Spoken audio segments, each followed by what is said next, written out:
अस्सलाम वालेकुम। उम्मीद करती हूँ कि आप सब खैरियत से होंगे। तो आज हम आपके साथ गाजर के हलवे की बहुत जबरदस्त सी रेसिपी शेयर कर रहे हैं। गाजर के हलवे का नाम सुनते ही मुंह में पानी आ जाता है, क्योंकि ये सर्दियों की अहम सौगात है, लेकिन इसे बनाना थोड़ा सा मुश्किल हो जाता है। लेकिन आज मैं आपके साथ जो तरीका शेयर कर रही हूँ, इससे आपकी तमाम मुश्किलें खत्म हो जाएंगी। ना तो आपको गाजर को कद्दूकश करना पड़ेगा, ना ही खोए की जरूरत पड़ेगी, ना ही खुशक दूध की जरूरत पड़ेगी। तो आप वीडियो को एंड तक जरूर देखिएगा ताकि आपका कोई भी स्टेप मिस ना हो। तो चलिए वीडियो शुरू करते हैं। गाजर का हलवा बनाने के लिए हमने यहाँ 1 किलो गाजरें ली हैं। इन्हें धोकर छील लिया है। तो यहाँ पर हमने गाजरों के छोटे छोटे पीस काट लिए हैं। आपकी मर्जी है, आप साबुत गाजरें भी रख सकते हैं या इससे भी छोटे पीस कर लें। अब एक प्रेशर कुकर लेकर ये गाजरें उसमें डाल देंगे। अब इसमें डालेंगे 1 गिलास दूध। अब थोड़े से दूध में हाफ कप चीनी शामिल करेंगे और इसे अच्छी तरह से मिक्स करके वो डाल देंगे।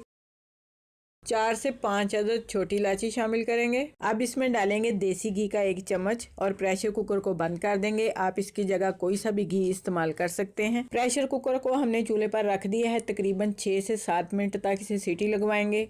तो यहाँ पर गाजरों को हमने 7 मिनट तक अच्छी तरह से पका लिया है और आप देख सकते हैं कि गाजरें गल चुकी हैं। अब कुकर को चूल्हे से उतार लेंगे और चूल्हे पर रखेंगे एक कढ़ाई। यही गाजरें कढ़ाई के अंदर पलट देंगे। अब एक मैशर की मदद से तमाम गाजरों को अच्छी तरह से मैश कर लेंगे और पानी खुश्क होने तक इन्हें पकाएंगे। हम गाजरों को दरमियानी आग पर ही पका रहे हैं, ज्यादा तेज नहीं रखेंगे, इससे गाजरों का जायका जो है ना खराब हो जाता है और साइडों से जलना शुरू हो जाती है। गाजरों को हमने पानी खुश्क होने तक अच्छी तरह से पका लिया है। अब इसमें शामिल करेंगे 2 टेबलस्पून कटे हुए बादाम और थोड़े से बचा लेंगे गार्निश के लिए। अब गाजरों में डालेंगे 3 टेबलस्पून देसी घी और इसे अच्छी तरह से पकाएंगे जब तक कि गाजरें घी ना छोड़ दें।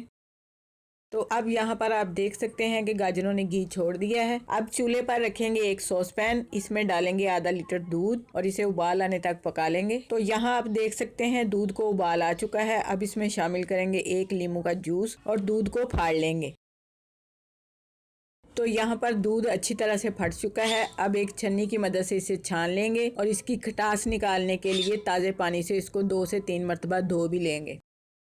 तो यहाँ आधा लीटर दूध से तकरीबन हाफ कटोरी पनीर बनकर तैयार हुआ है। अब हम दोबारा गाजरों को चूल्हे पर रखेंगे और तैयार किया हुआ पनीर इसमें डालकर अच्छी तरह से मिक्स कर लेंगे और थोड़ा सा पनीर बचा लेंगे गार्निश के लिए। तो देखा आपने, आपको खोए की ज़रूरत नहीं पड़ी। इसी पनीर से हमने बहुत ही मज़ेदार सा हलवा तैयार कर लिया है। आप उसकी लुक देख सकते हैं, बाजार से कई गुना बेहतर हलवा बनकर तैयार हुआ है। तो चलिए हलवे को डिश आउट कर लेते हैं। तो लीजिए, बहुत मज़ेदार गाजर का हलवा बनकर तैयार हुआ है। ना ही हमने गाजरों को कद्दूकश किया है और ना ही इसमें खोया डाला है। तो फिर भी देखिए कितनी अच्छी लुक आ रही है। बहुत ही मजेदार गाजर का हलवा, आप इसे जरूर ट्राई करें। बाजार से कई गुना बेहतर हलवा बनकर तैयार हुआ है। ये जो हमने पनीर इसमें डाला है, इससे हलवे का जायका कई गुना बढ़ जाता है। आपको खोया डालने की जरूरत ही नहीं पड़ती। आप भी हलवे की इस रेसिपी को जरूर ट्राई करें और अपने घर वालों के साथ एंजॉय करें। अगर आपको आज की ये वीडियो अच्छी लगे तो लाइक करें, शेयर करें। जो हमारे चैनल पर नए हैं वो सब्सक्राइब जरूर करें। अपना बहुत सा ख्याल रखें, हमें दुआओं में याद रखें। अल्लाह हाफिज।